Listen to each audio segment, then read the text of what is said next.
Hello बच्चों, class 11th NCERT books biology chapter first chapter the living bird यानी सजीवों का संसार। एवरीवेयर आप लोग लिविंग ऑर्गेनिज्म और नॉन लिविंग ऑर्गेनिज्म दोनों को देखते हैं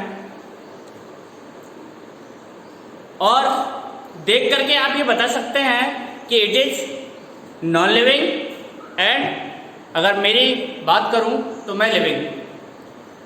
तो हम ये इतना हम हैबिचुअल हो चुके हैं कि कुछ कैरेक्टर्स के बारे में तो हमें जनरली हम बता देते हैं जो आसपास हमारे ऑर्गेनिज्म पाए जाते हैं कि कौन सा लिविंग है और कौन सा नॉन लिविंग। तो आज हम इसी बेस पर चर्चा करेंगे कि ऐसे क्या फीचर्स है जिनके बेस पर यह आइडेंटिफाई किया जाता है कि लिविंग ऑर्गेनिज्म के अंदर वो फीचर्स पाए जाते हैं और लिविंग ऑर्गेनिज्म के नॉन लिविंग में वो नहीं पाए जाते हैं। तो व्हाट इज लिविंग, चर्चा इसी बात से स्टार्ट करते हैं। What is living, living organism क्या है? तो लिविंग ऑर्गेनिज्म क्या है, इसका आंसर तो जब मिलेगा जब हम उन फीचर्स के बारे में पता लगाएंगे, उन करेक्टर्स के बारे में पता लगाएंगे जो लिविंग ऑर्गेनिज्म के अंदर पाए जाते हैं और नॉन लिविंग्स में एब्सेंट रहते हैं। तो ऐसा ये फीचर्स है ग्रोथ। ऐसा ये फीचर्स क्या है? ग्रोथ। वन बाय वन हम और फीचर्स के बारे में भी चर्चा करेंगे। लिविंग ऑर्गेनिज्म एवरीवेयर सभी जगह पाए जाते हैं, लाइक कोल्ड माउंटेन्स, ठंडे जो पहाड़ होते हैं वहां पर भी पाए जाते हैं। डेसिडुअस फॉरेस्ट में पाए जाते हैं, डेसिडुअस जो पर्णपाती रहते हैं। ओशियंस में पाए जाते हैं। फ्रेश वाटर बॉडीज रहती है जैसे लेक्स, रिवर वगैरह। डेजर्ट में भी पाए जाते हैं, हॉट स्प्रिंग में भी पाए जाते हैं। यानी ऑल एवरीवेयर सभी प्लेसेस पर लिविंग ऑर्गेनिज्म पाए जाते हैं।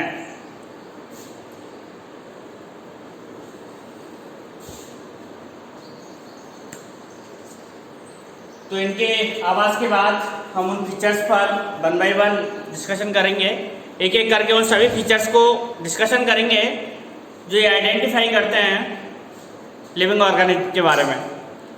जैसे उन फीचर्स को मैं बता दूं, ग्रोथ, जिनके बारे में हमें डिटेल से चर्चा करनी है। रिप्रोडक्शन,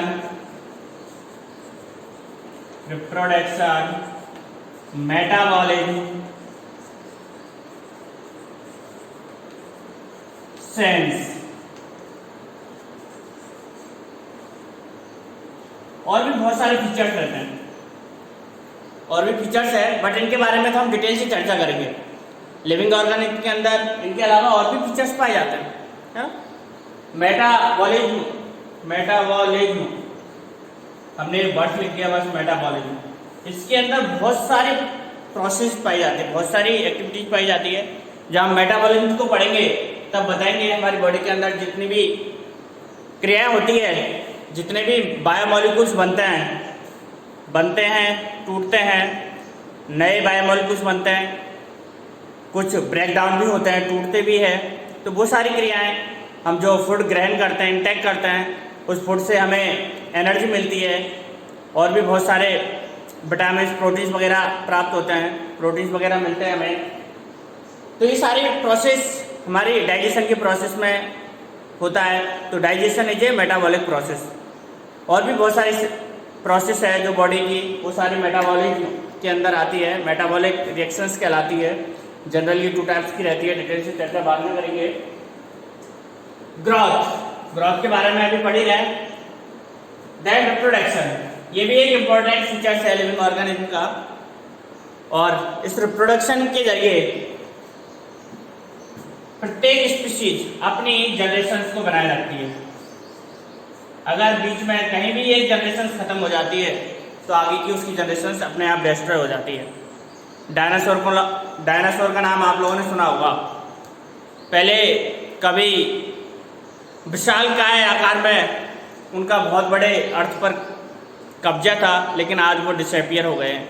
इसका कारण क्या था कि कई जनरेशन तक वो चलते रहे, एक आगे जाके कहीं वो जाके डिसअपियर हो गए और उनमें रिप्रोडक्शन की प्रोसेस खत्म हो गई और वो धीरे धीरे इस प्रकृति से विलुप्त हो गए। ऐसा ही आप लोगों ने एक गिद्ध प्रजाति का नाम सुना होगा, आजकल कहीं दिखाई नहीं देती है। जबकि हमारा बचपन था आपकी तरह, तो अगर कोई भी जानवर खत्म हो जाता था, डेड हो जाता था, तो थोड़ी देर बाद उस पर बहुत बड़ी संख्या में वल्चर की यानी गिद्ध की जो स्पीशीज है वो आ जाती। तो ये भी बहुत इम्पोर्टेंट फीचर है। सेंस का मतलब आप लोग या प्लांट एनिमल्स सभी लोग एनवायरमेंटल के प्रति या दूसरी एक्टिविटीज़ के प्रति जो रिएक्शन देते हैं, टेम्परेचर, आप लोगों के हाथ पे अगर सुई चुभाई जाती है तो इसका आभास आपको हो जाता है। तो आप लोगों का जो बॉडी ऑर्गन्स है कंप्लीटली किस प्रकार की रेस्पॉन्स देते हैं, तो सेंस ऑर्गन भी एक इम्पॉर्टेंट रोल अदा करते हैं, क्योंकि नॉन लिविंग्स के अंदर ये सारी प्रक्रिया नहीं होती है। एक जो लिविंग ऑर्गेनिज्म है उसको पता रहता है कि ये जो सीज़न है वो रेनी सीजन है या विंटर सीजन है। इसके अलावा वो किसी खतरे उसके सामने आता है तो वो उससे दूर एस्केप हो जाता है, बच जाता है। जबकि नॉन लिविंग्स में ये सारी प्रक्रिया नहीं होती है। एक कितनी भी बड़ी बाढ़ आ जाए, अगर पत्थर उसके रास्ते में पड़ा है, स्टोन पड़ा है, तो वो अपना रास्ता नहीं छोड़ता है। तो वन बाय वन हम सबसे पहले चर्चा करते हैं ग्रोथ पर। ग्रोथ का मतलब क्या रहता है ना? वृद्धि। इसको हिंदी में जनरली हम वृद्धि से डिनोट करते हैं, है ना? इंक्रीज इन मास में इंक्रीज होना, and increase in number of, और इंडिविजुअल का नंबर होना भी ग्रोथ कहलाता है ना? कहते हैं भाई इसकी फैमिली में कितनी ग्रोथ हो गई। सपोज 30 years एगो बिफोर किसी फैमिली में 5 मेंबर्स थे और प्रेजेंट में उस फैमिली के अंदर डबल मेंबर हो जाते हैं, तो ये क्या उसकी ग्रोथ कहलाएगी। 5 मेंबर से कितने मेंबर हो गए? 10 मेंबर हो गए, तो इट इज ग्रोथ।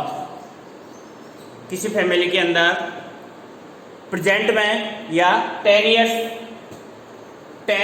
एगो 5 मेंबर्स थे और प्रेजेंट में 10 हो जाते हैं, तो ये नंबर इंक्रीज हो गया। तो ये भी एक प्रकार का ग्रोथ है। दूसरा एग्जांपल समझते हैं। एक छोटा चाइल्ड होता है, 5 years चाइल्ड, 5 years चाइल्ड, इसका वेट देखिएगा आप लोग, है ना? 5 years चाइल्ड है ये, और 10 year के बाद देखिएगा इसकी ग्रोथ हो जाएगी। यही वर्ड्स काम में लेते हैं हम, ये मोटा ताजा हो जाएगा। इट मीन्स इसके वेट मास में वृद्धि हो गई। तो दोनों वर्षों का मतलब समझते होंगे आप कि increase in mass, increase in number, यानी किसी की संख्या में जब वृद्धि हो जाती है, संख्या जब इंक्रीज हो जाती है तो वो भी ग्रोथ होता है, और मास में इंक्रीज हो जाता है तो इसको भी हम ग्रोथ से इंडिकेट करते हैं। और जनरली ये जो ग्रोथ होती है इसके लिए रेस्पॉन्सिबल होता है सेल डिवीजन। सेल डिवीजन के जरिए, सेल डिवीजन में जो ओल्ड सेल्स होती है वो डिस्ट्रॉय हो जाती है और उनके स्थान पर न्यू सेल्स का फॉर्मेशन हो जाता है। तो ग्रोथ यानी मास में भी इंक्रीजमेंट होना एंड नंबर में भी इंक्रीजमेंट होना। किसी भी इंडिविजुअल का नंबर इंक्रीज हो रहा है और उसका मास इंक्रीज हो रहा है, दोनों कंडीशनों के अंदर ग्रोथ कहलाएगी। और इसके लिए रेस्पॉन्सिबल जो प्रोसेस है वो है सेल डिवीजन। सेल डिवीजन अगर होगा किसी में तो उसके अंदर ग्रोथ आवश्यक रूप से होगी। प्लांट और लिविंग ऑर्गेनिज्म में प्लांट और एनिमल दोनों ही आते हैं। जो ग्रोथ का प्रोसीजर है प्लांट एंड एनिमल दोनों में एक समान नहीं होता है। प्लांट एंड एनिमल जैसे देखिएगा, आप लोगों ने प्लांट देखे होंगे, कंटिन्यूअस ग्रोथ करता जाता है। अपने स्कूल के सामने भी बहुत सारे प्लांट लग रहे हैं, आप स्टडी करके चले जाओगे, पढ़ के चले जाओगे, आपके बाद आने वाले और स्टूडेंट पढ़ेंगे, उस प्लांट में ग्रोथ हो जाएगी, मास में भी और उसकी साइज में भी वृद्धि हो जाएगी।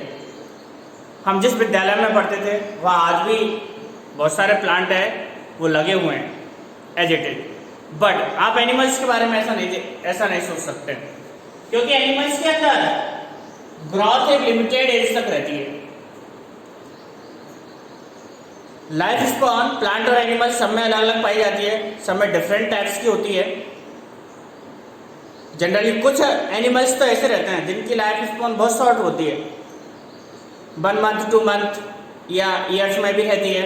आसपास रेनी सीजन में आप लोग देखते हो बहुत सारे स्मॉल ऑर्गेनिज्म डेवलप हो जाते हैं और कुछ दिनों के बाद ही वो डिस्ट्रॉय हो जाते हैं, डेथ हो जाती है उनकी।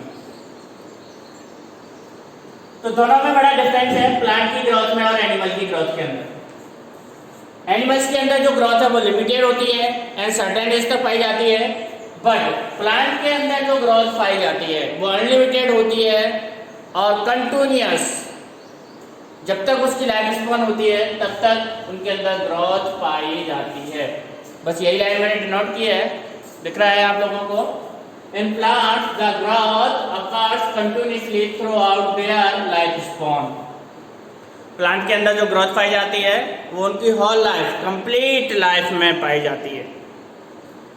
ऐसा नहीं है जैसे ह्यूमन्स की ग्रोथ, हम अब जिस एज पर है हमारी कोई ग्रोथ नहीं हो रही है, मास बढ़ सकता है, कम भी हो सकता है, बट हमारी मेजर ग्रोथ अब होने वाली नहीं है। जबकि आप बच्चे हो, आपकी बहुत ग्रोथ होना बाकी है।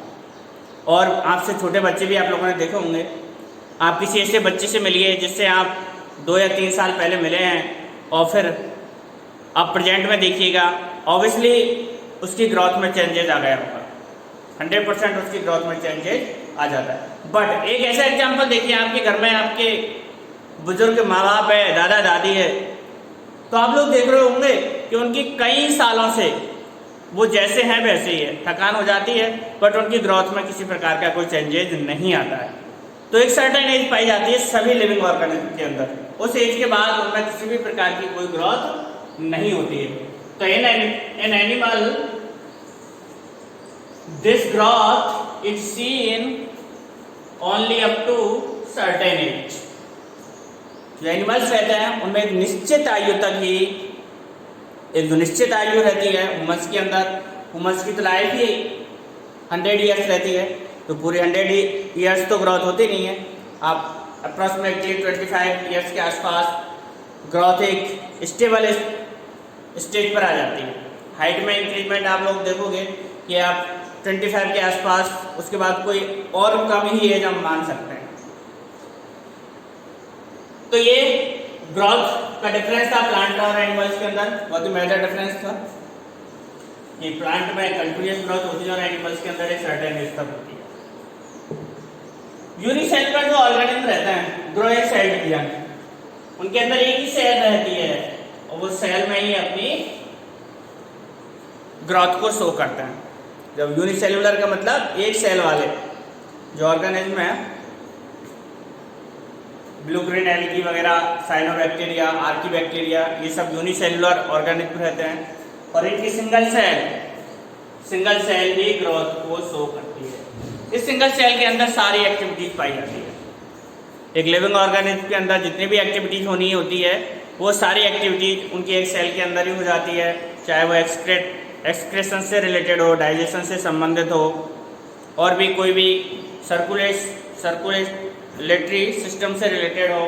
सारी एक्टिविटीज यूनिसेलुलर ऑर्गेनिज्म की एक ही सेल के अंदर पाई जाती है। दैट हम simply number of count cell को हम कैसे कर सकते हैं? जनरली हम ऑर्गेनिज्म में तो नहीं कर सकते हैं, बट हम लेबोरेटरी के अंदर, एक प्रयोगशाला के अंदर एक्सपेरिमेंट करके हम नंबर ऑफ सेल्स को काउंट कर सकते हैं। सेल्स को हमने ये लेबोरेटरी के अंदर जब प्रैक्टिकल करेंगे तब हम आपको बताएंगे। टिश्यू कल्चर 12th क्लास में है, बायोटेक्नोलॉजी आप लोगों की 11th क्लास में नहीं है। तो टिश्यू कल्चर के अंदर हम कल्चर मीडियम के अंदर ग्रो करवाते हैं एक्स प्लांट को, और एक छोटे से टुकड़े से बहुत सारे प्लांट हम प्राप्त करते हैं टिश्यू कल्चर के अंदर। जो गार्डनर रहते हैं, आजकल की जो मॉडर्न खेती रहती है वो इसी बेस पर होती है। कोई ऐसा प्लांट होता है जो रेयर केस के अंदर है, बहुत कम संख्या में पाया जाता है, तो उसके बहुत सारे स्पीशीज प्राप्त करने के लिए टिश्यू कल्चर की सहायता से इसके अंदर क्या करते हैं, हम कोई भी एक प्लांट का कोई भी पार्ट ले लेते हैं और एक छोटे से पार्ट से हम उसके बहुत सारे प्लांट प्राप्त कर सकते हैं। तो ये टेक्निक कहलाती है इन विट्रो, यानी किसी भी पात्र के अंदर इन विट्रो, है ना, मेन जो बॉडी है उससे बाहर लेबोरेटरी के अंदर। तो simply counting the number of sales under the microscope in the in vitro culture. तो इन विट्रो कल्चर के अंदर हम सेल्स का नंबर भी काउंट कर सकते हैं कि प्लांट के अंदर सेल्स किस प्रकार से इंक्रीज होती है। ग्रोथ एंड रिप्रोडक्शन दोनों एक प्रकार के सिमिलर वर्ड्स है। आप सोच रहे होंगे कि कैसे सर, यूनिसेलुलर ऑर्गेनिज्म है, उसके अंदर एक सेल से डबल सेल हो गए, तो ये जब ये सेल ग्रोथ करेगी तो डिवाइड होकर के इसने दो सेल बना ली, एक सेल बना ली, है ना, तो इसका तो ये रिप्रोडक्शन हो गया ना, सेल्स की संख्या बढ़ गई, इस सेल से बहुत सारी संख्या बढ़ गई, यानी वन सेल से 1 2 3 4 ग्रोथ करके इसने कितनी सेल बना ली, 4 सेल बना ली वन सेल ने। तो ये ग्रोथ का भी एग्जाम्पल है कि नंबर ऑफ सेल इंक्रीज हो गई, but it is a reproduction, ये रिप्रोडक्शन भी है। तो हायर प्लांट और एनिमल्स के अंदर ग्रोथ और रिप्रोडक्शन दोनों को म्यूचुअली एक्सक्लूसिव इवेंट्स माना है, यानी एक दूसरे की म्यूचुअली घटना इन दोनों को माना है। दोनों के अंदर एग्जैक्टली हम डिफरेंस नहीं कर सकते हैं कि भाई ये रिप्रोडक्शन का एग्जाम्पल है या ग्रोथ का एग्जाम्पल है। Increase in body mass is considered as growth. तो ये तो हम पढ़ चुके हैं कि मास में अगर वृद्धि होती है तो ये क्या समझा जाता है, ग्रोथ को समझा जाता है। अब आपके माइंड में ये प्रश्न आ रहा होगा कि सर ग्रोथ तो हमने बहुत से नॉन लिविंग ऑर्गेनिज्म उन पे भी देखा है, आपने भाई कहीं डेजर्ट में जाओगे तो वहाँ तो आपको ऑन स्पॉट दिखाई दे जाता है। इतने बड़े बड़े रेत के टीले आते हैं कि जो स्ट्रक्चर आप लोगों ने 5 मिनट पहले देखी है या एक दिन पहले देखी है वो चेंज हो जाती है और बड़े बड़े रेत के टीले बन जाते हैं।